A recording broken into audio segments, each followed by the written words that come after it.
folks, welcome to this episode of Hit the Mahogany. There's an old feud that's been going on for a long time. That's why it's called old. Muddle, not to muddle, bourbon, rye. What type of bitters? What type of sugar? It's not an old feud, it's an old-fashioned. Okay, so before Prohibition, rye was the most available, that was the common whiskey that was available. After Prohibition, there was an increase in corn availability, and that's when bourbons became more available out there. So rye is what is generally known as American whiskey.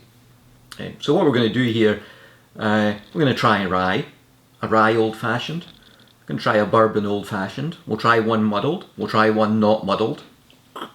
Because there's two different thoughts around about this, and they make completely different drinks. So whichever one you like, try it. That's it. Don't let anybody else tell you what you like, And then what I'll actually do is, and I haven't tried one before myself, but I'm going to try one with, I hate using the word Scotch, it's just, it's creepy because it's just whiskey to me anyway, but what we'll do is we will try a Scotch bourbon and see how that turns out.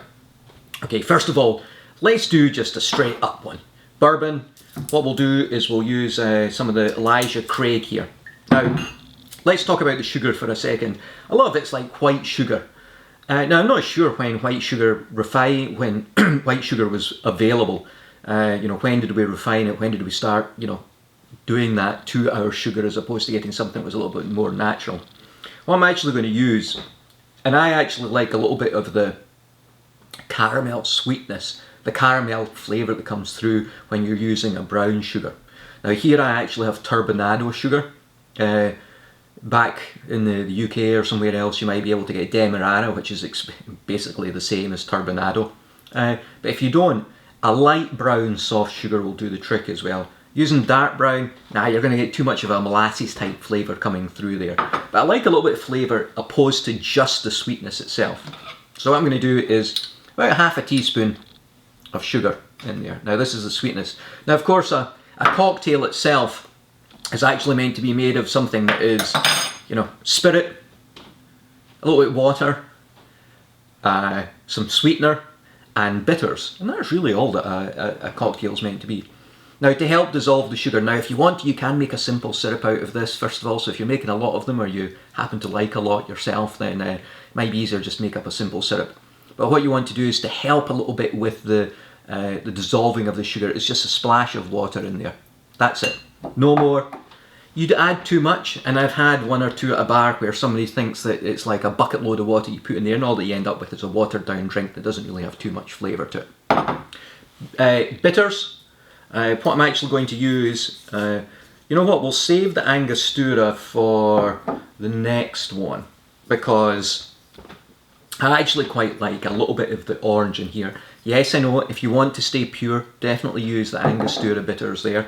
But I actually like a little bit of that extra orange that comes through with the orange bitter. So we'll do a couple of dashes of the orange bitters. Now you really want the bitter flavour to come through. That's really what makes up the old-fashioned itself.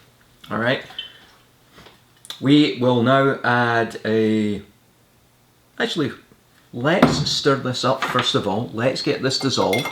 That's what we have. Now generally you're going to muddle this a little bit. Sometimes you can actually use a little bit of warm water to help with this. But bear with me for a few seconds while I actually get this dissolved, okay? So we're not quite all the way there, but to help what we'll do is we will add our bourbon now as well. And good hefty dose of bourbon. So this is actually going to be 2 ounces of bourbon that we're going to put in here. 2 ounces and a little bit extra. There we go. There we go.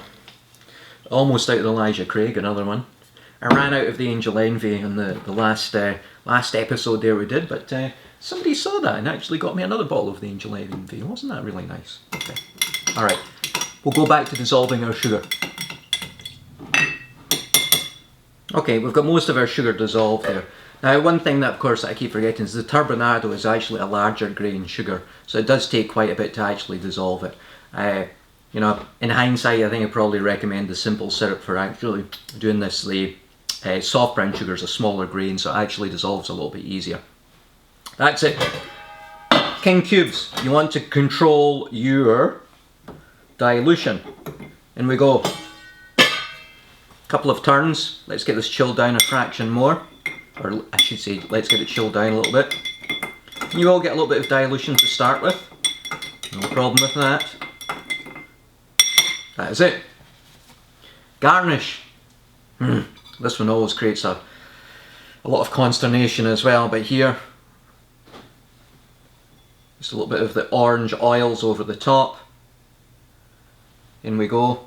And if you want, certainly, just a cherry there. Luxardo. No maraschino, use a Luxardo.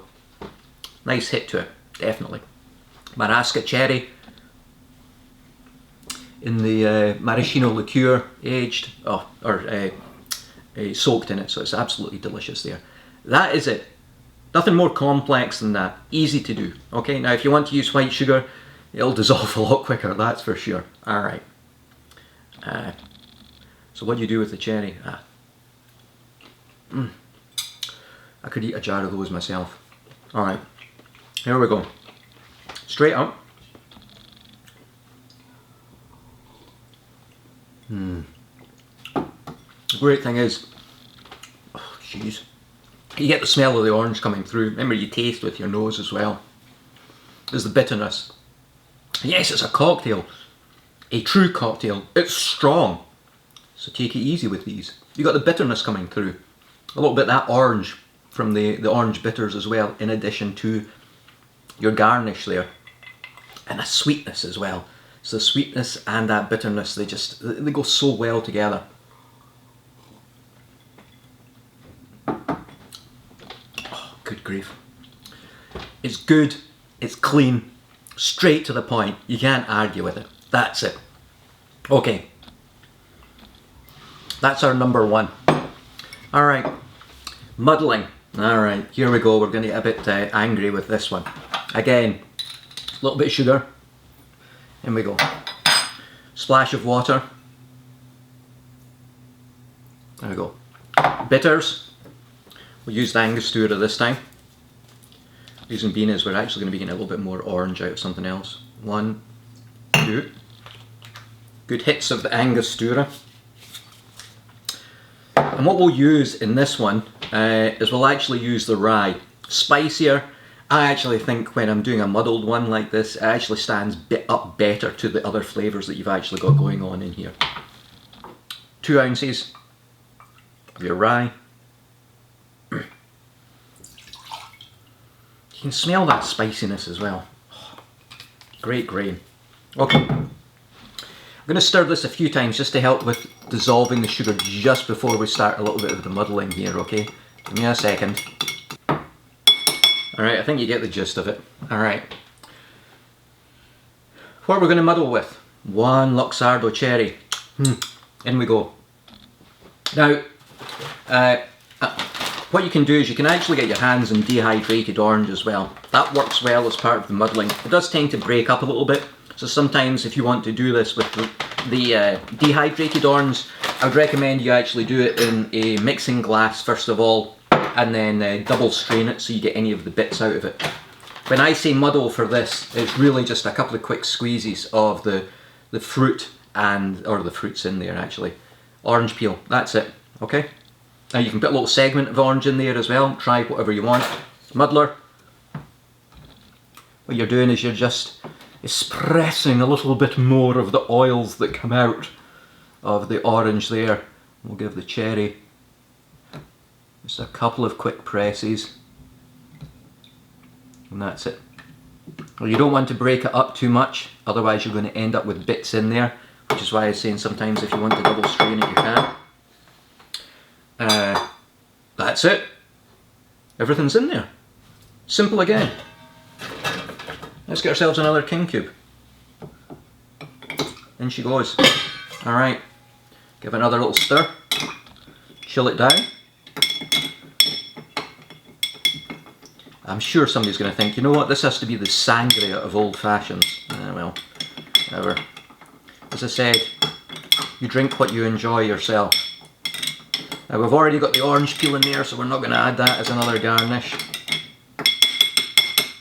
If you want to, could add another, oops, Luxardo cherry on the top there. It's already in there, but you can add it. What's the worst that can happen? You're going to eat it. Excuse me. Delicious. Okay, rye, old fashioned, muddled. Actually, the muddling really started, I think, more in the 1990s versus just the straight up. A little bit more of a modern take on this. Okay, here we go. You know what's still great? A little bit more orange coming through. You've espressed the oils directly into it. That's oil, that's alcohol.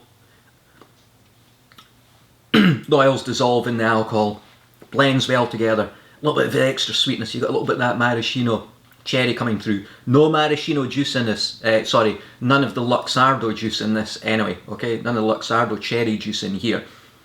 If you do that, you're going to throw the taste off completely. But if you like it, then go for it. Like in my Manhattan, I do like a little bit of the cherry juice in there. Adds a little bit of sweetness and a little bit of different flavour profile. The rye in this though.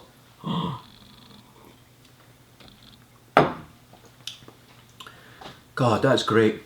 Spiciness comes through. It's robust. Stands up well to everything else that we got in there. You can't argue against it again. Sweet, bitter, good flavours. They're just as good as each other. They're different. Good in different ways. Oh boy. I'm going to be busy later on there anyway. That's really nice. It really is. I actually like the Mitcher's Rye's a good one. It's got a good flavour to it. Bullet Rye is good as well. For one that you can easily get your hands on. Sazerac Rye as well. It's interesting, I haven't really been into too many of the ryes, but as you taste them, you can really start to, as you taste more of them, you can really start to appreciate them and the differences between them. Just as the same as you can with Scotch. Alright, next one. Mentioning Scotch. Whiskey. Alright, bit more sugar. Again. Bit familiar this, isn't it? Alright, for this one, I'm going to do this one straight up. So I'm going to go back to actually using the orange bitters for this one. 2. I'm curious to see what this is like. Here I am using the Glen Farkless. Just got this bottle a few days ago. Maybe a couple of weeks ago. We'll use this one. 12-year-old. You know instantly that your flavour profile is going to be completely different. But, you know, people ask, or you see people saying, what do you put in your whiskey? Nothing. Water. If anything. Don't put anything else in your whiskey. Why not try and think about it the other way? Why not think about what you put your whiskey in versus what you put in your whiskey? If whiskey is really good, and you like cocktails, well, isn't it going to make your cocktail better? That's the only thing that can happen. Definitely. You know? That's it. So, doing that. Alright. Alright, we're going to dissolve this one now. Right, you get the idea. You know, definitely again, stir it. So, one thing, you know, people, you might ask why you're putting in, you know, as I said at the beginning, the brown sugar versus the white sugar. You get a little bit of flavour out of that. Sugar is not a flavouring. People, seriously, it's not a flavouring. Nah, not at all. White sugar is not a flavouring.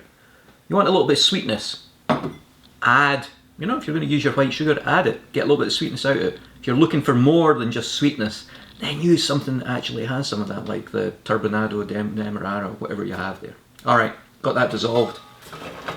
Look what we've got here. Guess what? Another King Tube. As you'll see there, we've got a slightly different colour, definitely compared to the others that we have here. There we go. Muddled, not muddled, but a bourbon, so it's a darker colour. Bourbon. Wasn't quite American there. Wasn't an American accent. Give this a little stir to chill it down a little bit. Looking forward to this actually.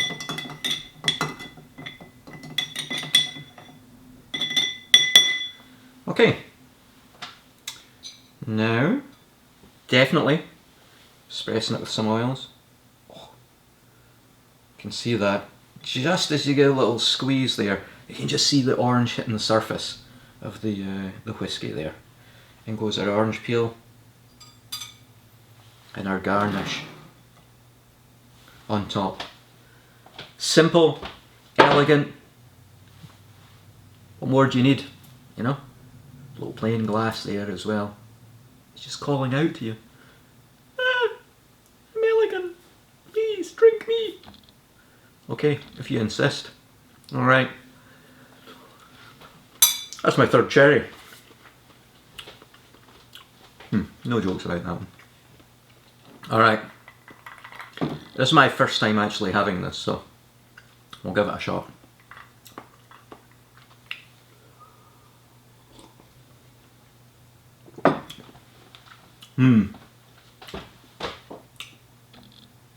Lighter.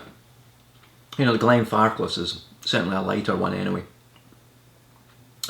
Whiskey's there. You got the bitterness, you got the sweetness.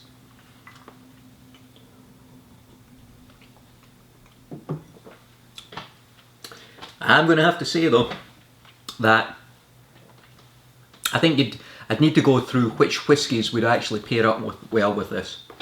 Maybe something more with a port or sherry cask finish to it. Something that has a little bit of a deeper flavour profile. You know, the Glenfarclas, as you can see, I love that whiskey. It's a great one as well. Maybe even something like, you know, I think what might suit this a little bit better would be something like one that I've been, you know, enjoying recently is the Dalmore. And that one is actually the sherry cask one as well. Something that has a little bit more of that flavour depth that you get from the cask flavours that you're getting out of that, whether it's the sherry or the port. Just something that's a little bit deeper, a little bit richer. There's a lot of great light whiskies out there. I don't think it stands up, this one particularly, I don't think it stands up well for this, but it's good. It's a good way of using, you know, trying your whiskey anyway if you like that. But I think the bourbon itself, you know, that corn based,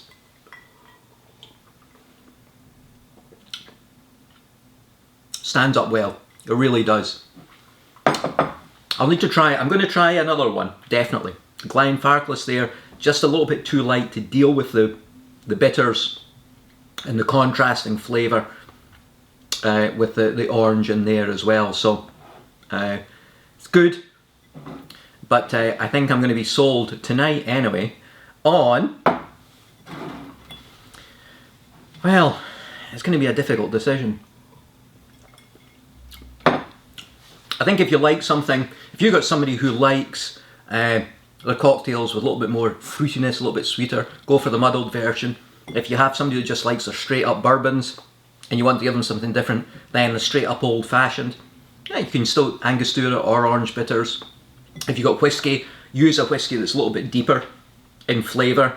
Maybe even a smoky one might be an interesting one as well, just to try that. But anyway, either way, everybody,